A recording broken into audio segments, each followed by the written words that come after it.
আগামী এপ্রিল মাসে শুরু হতে চলেছে বাংলার নতুন সন 1433 সন, এবং এই 1433 সনে বৃষ রাশির যারা জাতক জাতিকারা তারা পেতে চলেছেন অনেক সুখবর। বিশেষ করে কর্মক্ষেত্র সংক্রান্ত বিষয়ে তারা হয়তো কোনো গুড নিউজ পাওয়ার একটা প্রবল সম্ভাবনা থাকছে। তাছাড়াও কর্মক্ষেত্র ছাড়াও অন্যান্য বিষয় হয়তো একটু ব্যয় বৃদ্ধি হতে পারে, এবং স্বামী স্ত্রীর সম্পর্কের মধ্যে সামান্য অবনতি হতে পারে। আর যারা প্রেমিক প্রেমিকা বা পুনঃ ঘটিত সম্পর্কে বিবাহে এগোতে চান তাদের ক্ষেত্রে কিন্তু কিছু সুখবর আসার সম্ভাবনা, বা যারা খুঁজছেন পাত্র বা পাত্রী তারাও কিন্তু পেয়ে যাওয়ার প্রবল সম্ভাবনা থাকছে। এই আগামী এপ্রিল মাসটা কিন্তু যারা বৃষ রাশির জাতক জাতিকারা আছেন তাদের কিন্তু যথেষ্ট ফ্রুটফুল এবং ভালো হতে চলেছে।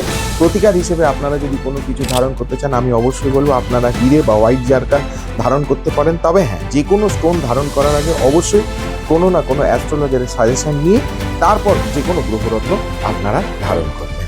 আমার তরফ থেকে প্রত্যেকটি বাঙালিকে জানানো রইল আগাম শুভ নববর্ষ 1433।